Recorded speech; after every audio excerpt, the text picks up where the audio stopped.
Hello and welcome to Sold, all you'll ever need to know to close sales. Today's presentation is going to be by me, Anthony Bartolo Sr. I am the president and founder of Preferred Sales Consulting. My firm specializes in sales training, coaching, and consulting. A little bit about me before we begin. 35 years of sales and management experience. I've spent the majority of my career in the direct sales industry. I hold several training certifications. I've sold a variety of products in the home. Sold adjustable beds. I sold encyclopedias, sold home improvement. Spent a good portion of my career selling security systems for one of the leading security providers. As a result of this experience, I pride myself on being an expert at the one call close. You see, all the products that I sold, and I go back to a product I sold early on in the 1980s. One of my first exposures to in-home sales was Craftmatic adjustable beds. They had a unique process. They had a presentation that we were trained on. Presentation in the home ran anywhere between 2 to 3 hours. It was absolutely an amazing process. We were well rehearsed. We had to try to sell a bed, and again, in the early 1980s, in excess of $5,000 sight unseen. What do I mean? Well, we didn't have the bed with us. So we really had to paint a real good picture, get the person to salivate enough that they wanted to make that type of an investment, and do it all on a one call close. Yep, we did benefit from having what we call takeover men, where I would call into the office if I needed assistance to negotiate the price. But if I did that, that also hindered and hurt my commissions. So getting good at the one call close was my number one priority. Throughout my career, as I mentioned, I had certifications in sales training. As a result, I've authored many sales training programs, including the one that I'm going to share with you today. But the key to my programs and what I find myself as the differentiator is I'm taking them from my actual experiences, from my actual sales experiences, from the things that I've utilized, perfected, and trained with in the field. I've also trained, mentored hundreds and hundreds of salespeople throughout my career. The majority of my programs were all written specifically about the direct sales industry. Well, enough about me. Let's get on your mark, get set, close. Sales is a passion. Sales for me is my passion. Sales needs to be a passion. Sales is something that you really either love or you hate. To me, I kind of look at it almost like the way people feel about golf or a sport that they're really passionate about or a profession that they're really passionate about. You either love it or you hate it. There's very little in between. Also, what I love about sales is that I thrive on challenges. I love that, the competitive nature of it. I was very fortunate. Let me step back a second. I was very fortunate early in my career to understand that I was a very competitive person. Throughout my life, I played sports. I've always been very active in sports, still am to today. I, you know, but highly competitive. I didn't know how to do anything halfway. My career being the same thing, I don't know how to do anything halfway. And I love the fact that sales kind of gave me that same adrenaline rush.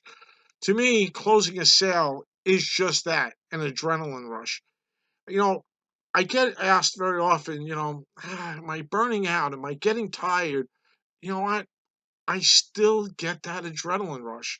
I do advise that if you're feeling that, it's not just exciting anymore, if you're not feeling motivated, maybe it is time to go look at something else.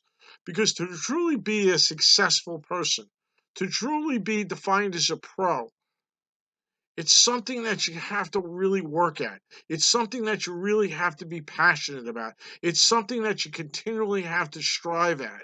You know, I never believed that I know it all. I look at my profession as I continually read, I continually study, I continually observe, I continually listen. I absolutely continually work at my profession. I never believe that I know it all, and I never will believe that I know it all. I still even learn some techniques and methods from other people that I'll utilize and incorporate today. Because if you once you believe that you know it all, you're done. It's like a professional athlete. They practice every day. I once read, and this was years back, that Tiger Woods had hit over 2 million golf balls in practice. Hear that number? 2 million golf balls in practice. An unbelievable number. I can't even fathom that, think of that. But again, to be a pinnacle at his profession, he knew he had to do it all. To me, sales and selling is like winning the decathlon. The selling process is that finishes at a closed sale. It's like competing and winning the decathlon. A decathlon, if you're not aware of it, is a multifaceted race, so to speak. It incorporates running, jumping, swimming, discus throwing, javelin throwing. It's got a variety of different things. Majority track and field. I look at closing the same way, and I look at closing having the same type of critical stages that the decathlon does. The preparation stage is where you're kind of learning about the closing's best practices. The training stage, which we'll go through, which is the introduction, the warm up, and the presentation. The race stage. This is where you need to see the signs of a sale, where you actually start to learn how to read body languages, how to know whether or not your prospect's ready to close, how to lead your prospect to a close. And of course, I'm going to share with you what I call the golden rule of closing.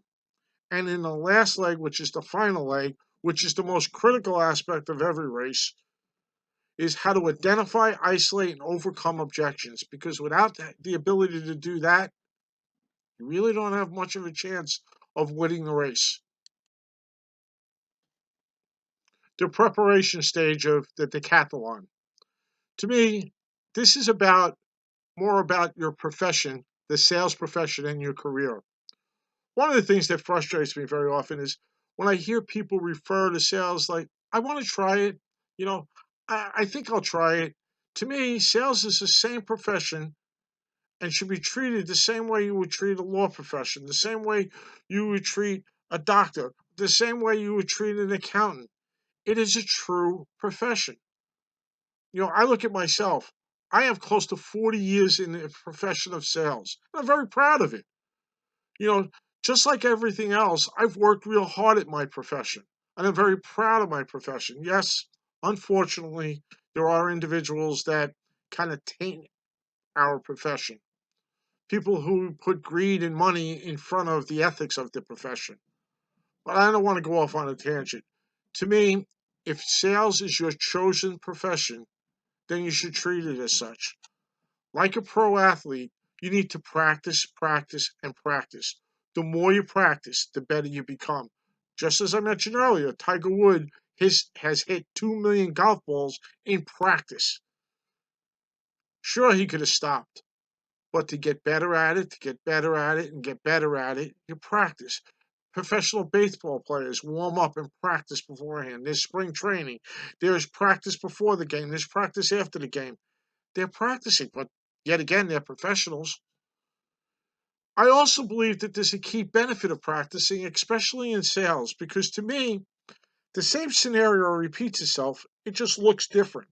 So I discovered early on in my career that if I practiced and if I tracked and if I monitored what I was doing, I'd be able to improve. Just like the way a batter hits a ball. A coach monitors how he swings, how he's stepping, how he's striding. Well, the same to be said about sales. If you track, and we're going to talk about this a little bit later in the presentation, if you track, monitor, and really study what you're doing right, what you're doing poorly, you can only get better. If you don't, then you're doing it by chance. Yeah, and there's a slim chance that you'll do well. But again, if you're going to put time and money, if you're going to put your effort in, if you truly want to make this a chosen profession, then work at it. For me, the more proficient you are, the more professional you'll appear. The likelihood is that when you get in front of someone, they don't know you. They don't know what you're capable of. They don't know what your knowledge level is. So it's your moment to shine. It's your opportunity to show them how hard you've worked at your profession. And guess what? That'll come through at the close. Using this term close, and I get this question very often, closing, what does it mean? Well, by definition, closing is the process of mastering the ability to persuade your prospect to see the benefit and need of investing in what you have to sell. Let me repeat that because I think it's key critical. Closing is the process of mastering the ability to persuade your prospect to see the benefit and need, and those are two key words there, benefit and need of investing in what you have to sell. Benefit and need, I want you to keep that in mind. Benefit and need, because that's what you're selling. The top 3 traits of a true professional closer. I get questioned very often when I meet with a client and they're looking to hire new salespeople and they're saying to me, Anthony, what is it that I should be looking for that would set that individual apart from everyone else? Well, I believe that there are 3 core traits a true professional salesperson possesses that helps them set themselves apart. First is persistence. The second one is determination. And the last one is a key critical one, courage. You know, when I've been asked that question, they say to me, Anthony, courage? Well, let me explain it to you, and I'm going to kind of dive into each of the 3 traits. Persistence, by dictionary, continuing without change in function or structure to be persistent. Think about it. If you're a closer, if you're going to be really, truly good at what you do, you have to have the optimum level of persistence. And I'm not saying to be pushy, but to push forward, to continue, to persist when against some resistance. And sometimes that's the difference between closing and not closing. Not saying about being pushy, not saying about being arrogant, but I am encouraging persistence. You have to push forward because you're going to be faced with adversity. And with adversity, to overcome it, you need to have a level of persistence. Determination, the act of deciding definitely and firmly. Well, determination and persistence really run close hand in hand, but determination not to falter, determination to succeed, to have the determination to keep going, to have the determination to want to be successful, to have the determination to want to achieve your goals. Determination to me and persistence, while they almost run hand in hand, have 2 critical differences. Persistence is when you're faced with adversity. Determination is to keep moving forward. And the last but not least, courage. Courage, the mental or moral strength to venture, to persevere, and withstand danger, fear, and difficulty. Now, you're probably saying to yourself, Anthony, where does courage come in? Well, courage, to me, is the most vital of the 3 traits. It takes courage to close. It takes courage to keep going forward. It takes courage to convince your prospect to move forward. It takes courage to continue to move forward. Closing requires courage. The top 3 beliefs of a closer. Closing requires belief in 3 ways. The number 1 belief has to be in yourself. First, you need to have a core belief that you will be successful. Earlier on, I had mentioned to you that, very often salespeople will utilize the term, especially when I've done interviewing, I'm going to I thought I'd give this a try. Sales is a very unique profession. I've yet to meet someone who grew up as a small child and said that they were going to become a salesperson when they grew up. We all ended up somehow, some set of circumstances led us into the sales profession. Maybe it was a family friend, maybe it was a relative, maybe it was an ad, you just happened by an ad, maybe a friend got you involved in it. Some way, somehow, you got involved in sales. Could have been as a result of a family business, and that metamorphosized into becoming a salesperson. But the key benefit and the key to being very successful is a belief in yourself. If you have self doubt, if you doubt yourself, if you doubt that you have the ability to sell, if you doubt you have the ability to really close, you're going to have a difficult time in the profession.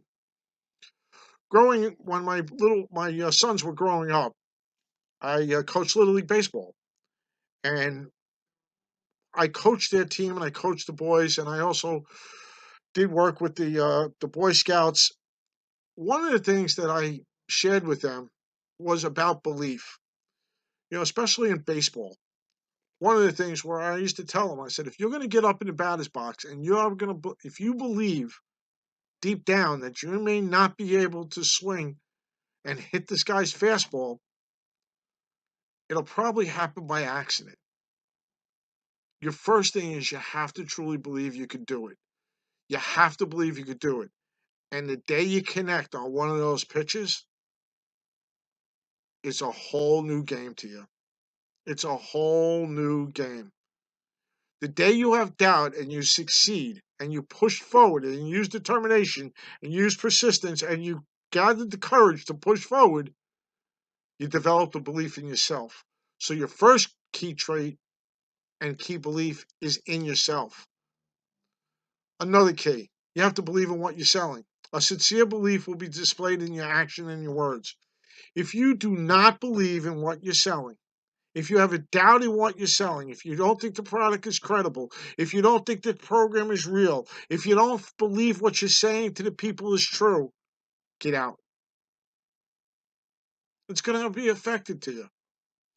You're going to see it in your actions. You're going to see it in your words. It's going to creep in at the time of the close. You're just going through the motions. You truly have to believe in what you're selling. If you don't believe in what you're selling, if you don't believe in the quality of the product or the quality of the service, or even the value of the investment that you're going to ask your prospects to make, then it's time to get out and find a new product and new service. It happens. It happens. Just like everything else, you take on an opportunity, you go in, you go look at an opportunity. It sounds really good. It looks really good. Regretfully, and time goes on, and you start to recognize it's not as good as they say it is. And you're noticing that there's some quality issues. You notice some of their installation issues. You notice that there are return issues.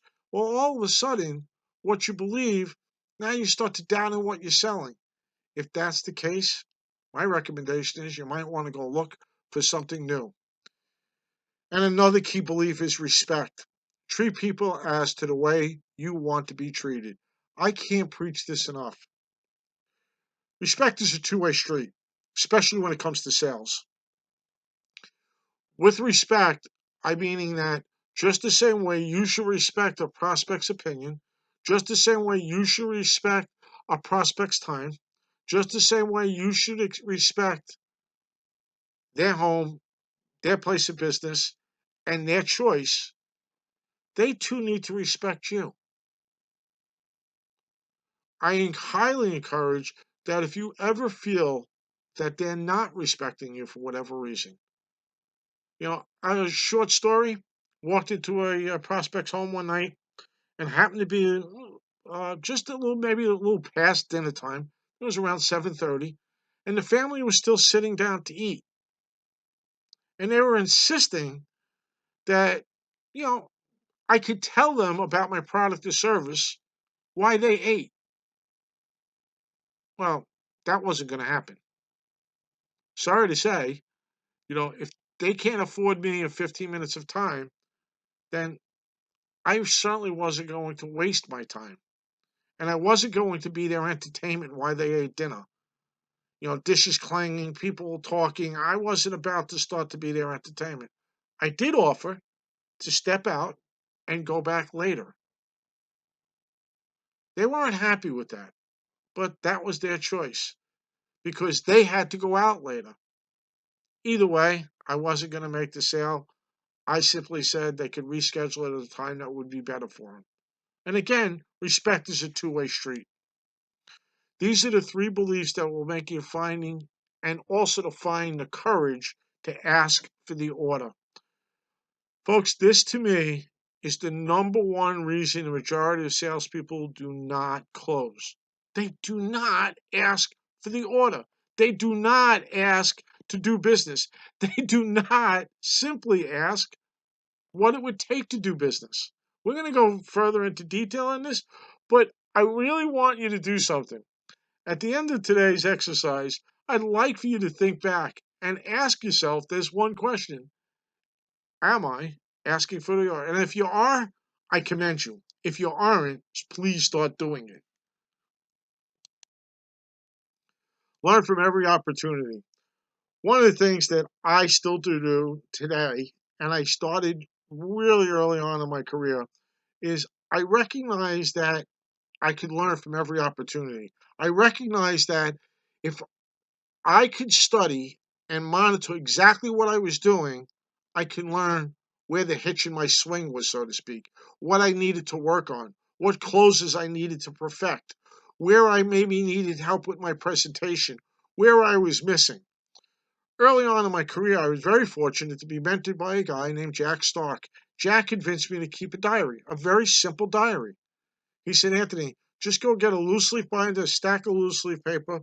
And he said, every day when you have an appointment, take a blank sheet of paper, write everything you could about that appointment. The name, address, the phone number, all the details about the appointment. At the conclusion of the appointment, debrief yourself. Go back to your car, pull away, pull over, and debrief yourself. And write the good, the bad, and the ugly. Hopefully there's not too much ugly, but write everything you thought you did well. If you closed the sale, why you think you closed the sale, what close you used to close the sale, everything you could. Dump your brain. Literally like you were writing in a diary. Dump your brain. Write the bad. Maybe things that you couldn't, the close that you couldn't overcome, the objection that you couldn't overcome. Who was the nemesis? Where did you have some challenges? Really write everything you could. It might have taken 10 minutes. Nothing to do. I did that on every single appointment. I kept a diary. He also recommended that I keep another sheet of paper with every single appointment in a concurrent order for the month. Every single appointment and a column at the end of it that had whether I sold it, how much commissions I earned, when it was going to be delivered, any pertinent information I needed about commissions. Because he also shared with me that numbers never lie. Think about it, folks. If I was closing at 70%, means that I was closing 7 out of 10 sales. Let's simplify and say I was closing at 50%. Means I was closing 1 out of every 2 sales. I also knew that the same scenario would repeat itself. Because when you break it down, and you'll start to see as you're keeping track of this, that the closes are really down to 2, possibly 3, which we're going to talk about in depth later. But it's usually about money, about value, and possibly that they didn't connect with you. But again, let's not go into too much detail right now. But I knew that if I studied what I was doing, I would get better at what I was doing. And I knew that if I started to practice and learn and started to look, and occasionally I started to discover that maybe once in a while I was cutting a corner. I wasn't doing a full-blown presentation. I wasn't kind of going through all the closes that I could for whatever reason. But once I started to recognize that, I started to realize how much money was impacting me. It also helped me to understand why sometimes it looked and sounded differently, but they were the same. It also let me know how to track my performance. I shared with you earlier, I was saying if I closed at 70%, man, I closed 7 out of 10 sales. Even if I went down to 50%, I was closing 1 out of every 2 sales. It also allowed me, by monitoring and closely tracking my commissions, I knew when my hot streak was coming. So instead of getting down on myself because I got 3 or 4 no's in a row, occasionally that would happen because the sun, the moon, and the stars didn't line up, but it was actually because of a cycle. Maybe I had closed 4 out of 5, happened to run a 4 out of 6. Well, I didn't realize it that there was going to be 2 or 3 no's coming up. I kind of went through it. I did as best I could. But as opposed to doing that, I actually would get myself excited because if I knew I only had 4 yeses on 6 appointments, I also know I had 3 more sales coming. And I knew if I worked at practice at what I was doing, I was only going to get better at it. So I might even increase my 70% to 75%. So it allowed me to see my hot streak before it happened. And again, it was a real simple thing to do. I kept a loose leaf binder. I bought a set of A to Z indexes. After the appointment, I would put it in there. I tracked all my commissions.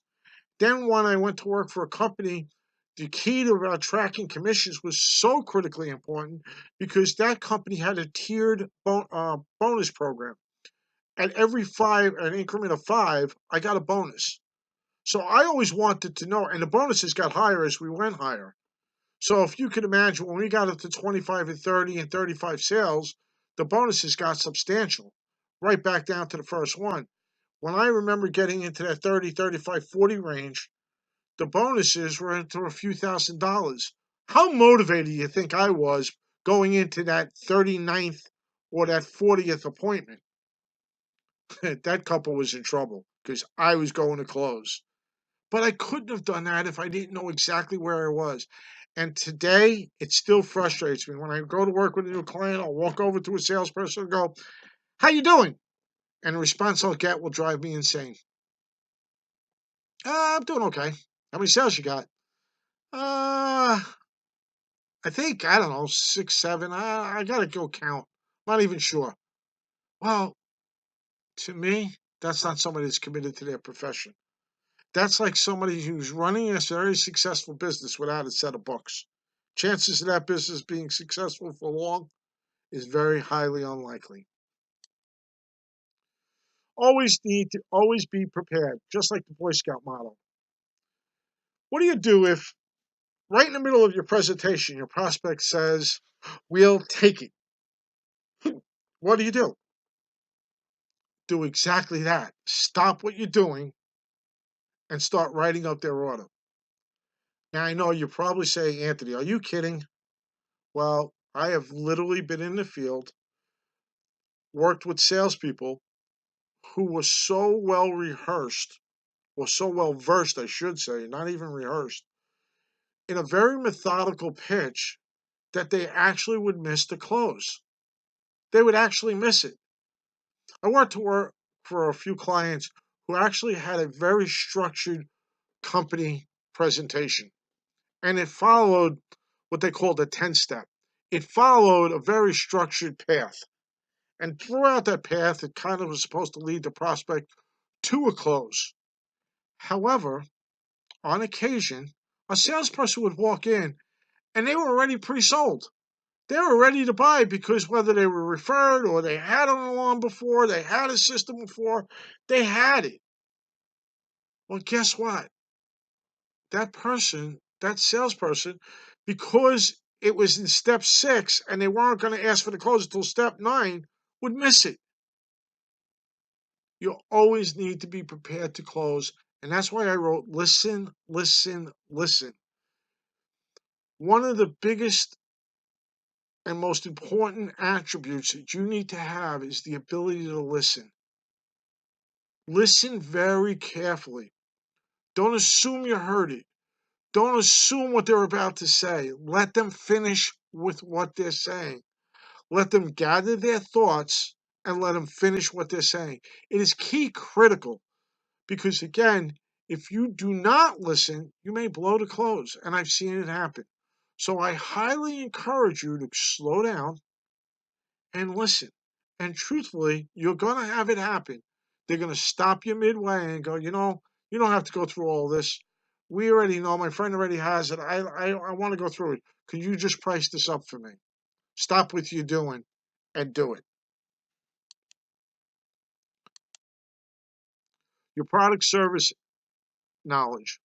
Knowledge is power. I really, really highly encourage you to spend time to truly understand your product, the features and benefits of your product.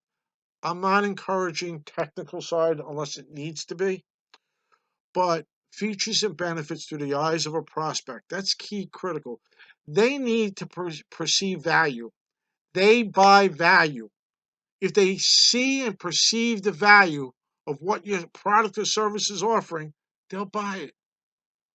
It's how Mercedes Benz and Lexus and some of the higher end cars sell it. Why is a Maserati a car that'll sell for a few hundred thousands of dollars, and you can buy a car for a few $1,000s? Yeah, it's quality of product. It's perceived value.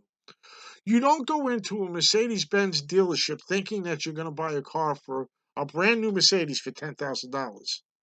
You already know. You already know before you walked in the door because they've already built up the perceived value. Same thing that you need to do with your product and service. You need to be able to truly, truly convey the features and benefits and the perceived value of your product and service in order for your prospects to buy. Key is to know that they know less than you. Yes, now today it's a game changer today because of the wonderful internet and what you and I are communicating on. Back in the day, I was very fortunate. I didn't have as much of a nemesis that the internet is today. Prospects are far more educated today. Prospects will do a lot more research before you arrive. However, they still don't know enough as much as you do. If you've been doing it for any period of time, they'll know enough, but they won't know as much as you think that they'll know. But don't argue with them if they think that they do. Sell features and benefits. Also, never lie. Truth sells. If you don't know the answer to a question, get the answer. Don't create the answer. Don't lie. Never lie. Because once you do, and if you're caught in your lie, the sale is over. Truth sells. Sell features and benefits. Sell features and benefits. You have to see it through their eyes. See it through the eyes of your prospect. It is key critical. If they perceive the value, they'll buy it. I can't convey that enough. If they perceive the value, they'll buy it. Stopping halfway. Probably saying, what do you mean by this? Well, stopping halfway is something that happens very often because of a fatal trap that salespeople fall into. I want you to think about something. You've made a concise presentation, you've met and addressed their concerns, and after one or two attempts, you decide to stop. Do you know why that happens? Somewhere along the line, you prejudged or pre-qualified the appointment. You pre-qualified the opportunity. You pre-qualified or prejudged the prospects. It could have happened even as early as getting the lead. You could have gotten the lead, and it could have been based upon the prospect's last name. It could have been based upon where the prospect's name lives. It could have been when you arrived and looked at their home. It could have been when you arrived and looked at the condition of their business. It could have been when you arrived and looked at them. And your perception or your pre-qualification subconsciously told you, I'm not selling these people. I don't even know why I'm wasting my time. That's why I've always done something. I've always asked myself, have I done everything I could have? Have I literally, if I'm going to go into a prospect's home and go spend even a half hour, 40 minutes of going through the product, going through my service, even doing a half-assed presentation, if I'm going to go do that and at the end stop halfway, then why did I do it in the first place? It makes no sense. Have I made every attempt to close? Ask yourself. If you've only done once or twice, maybe it's that third close. If you've gone this far, what's another 5, 10, 15 minutes? If you're going to spend 45 minutes, if you're going to spend even a half hour, you're going to spend 15 minutes. Think about the time invested. If you're going to get in your car, you're going to drive to their home, drive to their business, get out of their car, be prepared, do everything you could, and then stop halfway. Why would you do that? You have to ask yourself, did I leave something out? And if you're not sure, ask, is there anything else I can do? I want you to think about that question. Do you know I've closed sales by asking that simple question? Wasn't sure. And again, yes, I have, unfortunately, prejudged and pre-qualified appointments no matter how hard I tried. But I've also asked that key question, is there anything else I could do today to earn your business? Remember, ask for the order. What's the worst that can happen? They say no. What's the worst that can happen? And if they're truly never going to buy, are you ever going to see them again? Probably not, unless you happen to accidentally run into them in the street. And the most important question of all, do I truly understand why they cannot buy today? I want you to repeat that question. Do I truly understand why they cannot buy today? One of the questions I would ask every sales rep when I was a manager, when my rep came back, tell me why they couldn't buy today. If the story went on for like more than 2 or 3 sentences, they had no idea. They were making up the story. Because to me, you should be able to break it down to 1 to 2 to 3 words. It was money. It was the competition. It happens. No matter how much I think and I believe in my product and service, somebody might, not every, that's why there are choices out there. If everybody in the world thought that the best car was a Chevrolet Impala, we'd all be driving Chevrolet Impalas. But no, there's not. If everybody believed that a Center Hall Colonial was the best style of home, everybody would be living in a Center Hall Colonial. It's not. If everybody believed that blue jeans was the only thing to wear, we'd all be wearing blue jeans, but they're not. So try to truly understand why they couldn't buy today. A no sale. You know the number one reason for a no sale? The number one reason is something that you're probably guessing, and it's because we did something that we shouldn't have done. We assumed. The number one reason is because we assumed and didn't validate. We assumed what they were telling us was true. We assumed that the reason why they couldn't do what they were going to do is because what they were telling us. At the end of it all, we assumed that, well, it wasn't meant to be. It was one of my 3 no's. Something I hated to do. I never believed. I tried to close everybody. And the number one reason also too is panic. What happens too at the end of a sale is very often pressure. And a salesperson, unfortunately, channels that pressure into the close. It could come as a result of a variety of different things. The number one reason is the panic occurs, and it could happen from outside influences. It could happen because you're under financial pressure at home. It could happen as a result of pressure from the office because you haven't been closing on a consistent basis. It could happen because, again, for some reason, you've not been studying, you haven't been doing your homework, and you're really not even sure, but you sense that this close is slipping away. You sense that they're not going to buy tonight, and you start to panic. You also sense that your job is on the line. You also sense that you maybe possibly don't want to go home and tell your significant other that you didn't make any money today. It happens. But the number one reason also too is you failed to do this. You failed to listen. 9 out of 10 times, if you just truly listen, Simplify your questions. Ask a very simple question at the end. Mr. and Mrs. Jones, may I ask, what would it take for us to do business today? Then shut up. Let them talk and then listen. They probably are going to tell you what you need to do to overcome the objection that they're currently dealing with, regardless of what it is, but it continues the conversation, which in turn allows you to close. Now, folks, I don't want to go into too much more detail, but I hope you enjoyed this little brief introduction into closing. Folks, once again, I am so happy that you were able to join with me today. I hope you found the program informative. I hope you found it helpful. And most importantly, I hope that it helps you close some sales that you hadn't closed before. In addition to this intro program, I have a 3-part series that goes into further detail into closing. First part is called The Art of Closing Sales.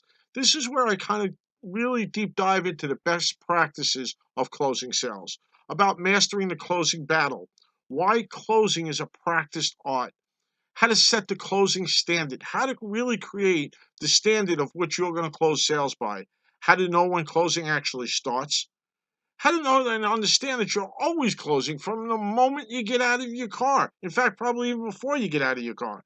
How to know that that they're prepared to be closed.